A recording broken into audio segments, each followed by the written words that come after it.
जय हिंद प्यारे बच्चों। आज हम अपनी दूसरी पाठ्य पुस्तक अंतराल भाग 1 का पहला पाठ अंडे के छिलके उसके बारे में आपसे कुछ चर्चा करेंगे। अंडे के छिलके जो है एक एकांकी नाटक है बेटा। एकांकी नाटक का एक भाग होता है ये। जैसे आपकी साहित्य की कई विधाएं होती हैं बेटा, जैसे कहानी होती है, कविता होती है, नाटक होता है, निबंध होता है, कोई संस्मरण होता है, यात्रा वृतांत होता है। उसी प्रकार से एकांकी भी साहित्य की एक विधा है। एकांकी नाटक का ही एक छोटा हिस्सा होता है जिसमें किसी एक हिस्से को लेकर उसका दृश्य अवलोकन आपके सामने किया जाता है। उसको थोड़ा सा हिस्सा ही जो है वो आपके सामने प्रस्तुत किया जाता है। जिस प्रकार से नाटक में तो बहुत सारे पात्र होते हैं, एकांकी में कुछ थोड़े से ही पात्र होते हैं। तो ये जो हमारा अंडे के छिलके जो पहला पाठ है अंतराल का, ये एक एकांकी है बेटा। इस पाठ को जो लिखा है, एकांकीकार हैं जो इसके लेखक हैं, वो हैं मोहन राकेश। अब ये जो पाठ हम पढ़ रहे हैं अंडे के छिलके, इसका उद्देश्य क्या है?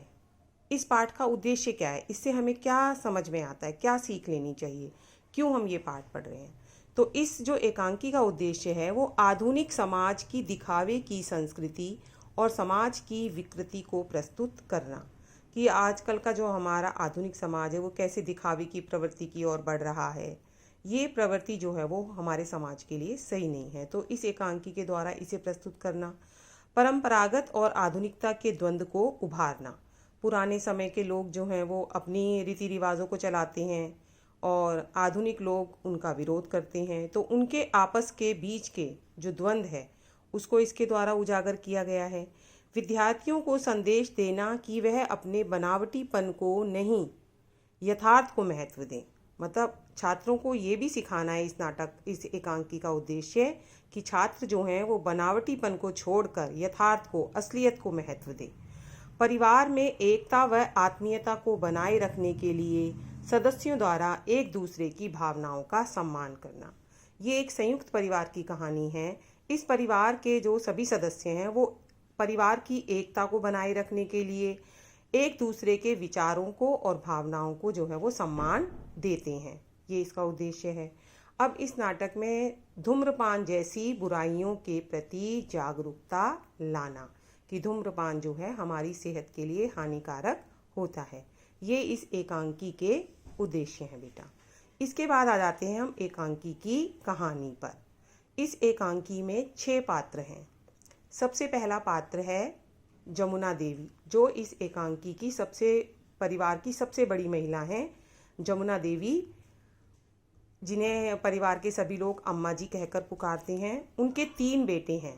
बड़ा बेटा माधव, उससे छोटा बेटा दूसरे नंबर का गोपाल, सबसे छोटा बेटा श्याम जो अभी कवारा है।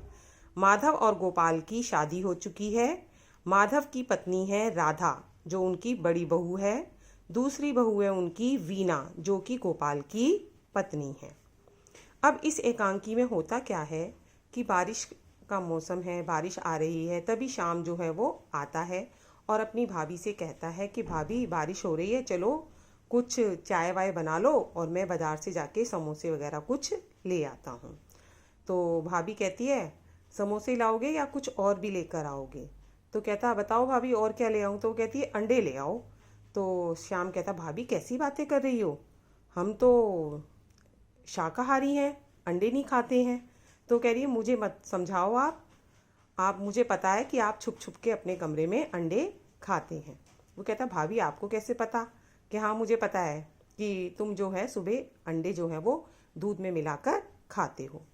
शाम को भी पता है कि वीणा भाभी जो हैं वो भी अपने कमरे में अंडे को उबाल कर खाती हैं।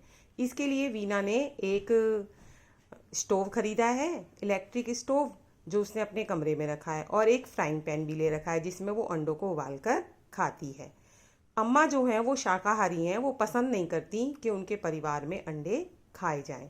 इसीलिए परिवार के ये सदस्य छुप छुप कर घर में अंडे खाते हैं और अम्मा को पता ना लगे, क्योंकि अगर अम्मा को पता लगेगा तो उन्हें दुख पहुंचेगा।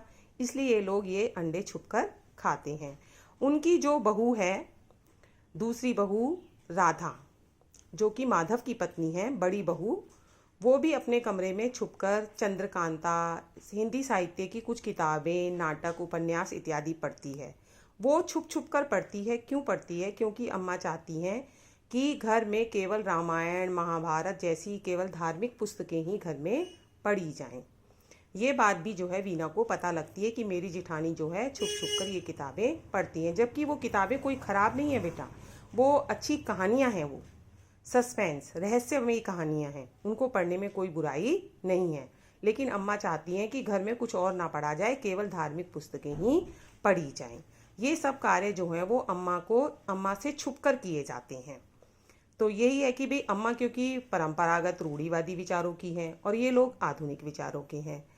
तो एक बार घर में जब वो अंडे शाम लेकर आता है तो वो अंडे भाभी जो है वो बनाती है। कौन सी भाभी? वीना भाभी अंडे बनाती हैं कमरे में। तभी जो है वो अम्मा कमरे में आ जाती हैं। अम्मा कहती है कि भाई ये क्या पक रहा है इसके अंदर? वो अंडे का हलवा बना रही है वीना जो है। तो अम्मा पूछती है ये क्या पक रहा है इसके अंदर? तो ये सब लोग बहाना बनाते, झूठ बोलते हैं अम्मा से कि हमने पुलटिस बनाई है। पुलटिस एक जलने पर दवाई लगाई जाती है बेटा, जैसे आटा और हल्दी को मिला के बनाते हैं ना, तो वो कहते हैं ऐसी दवाई बनाई है, ये बीना भाभी का हाथ जल गया है उसके लिए हमने ये दवाई बनाई है। तो अम्मा कहती है कि नहीं नहीं कुछ और है। अम्मा को पता लग जाता है कि इसमें जो है इन्होंने अंडे का हलवा बनाया है। तो अम्मा कहती है कि मुझे पता है कि तुम लोग छुप छुप कर अंडे खाते हो, कोई बात नहीं, लेकिन जब तुम खाते हो तो इसमें छुपाने की कोई बात नहीं है। तो यही ये कहानी है बेटा। तो इसमें हमने यही बताया है कि हमें जो है परिवार में एक दूसरे की भावनाओं का सम्मान करना चाहिए, आदर करना चाहिए और कोई भी कार्य जो है वो छुपकर नहीं करना चाहिए। धन्यवाद बच्चों।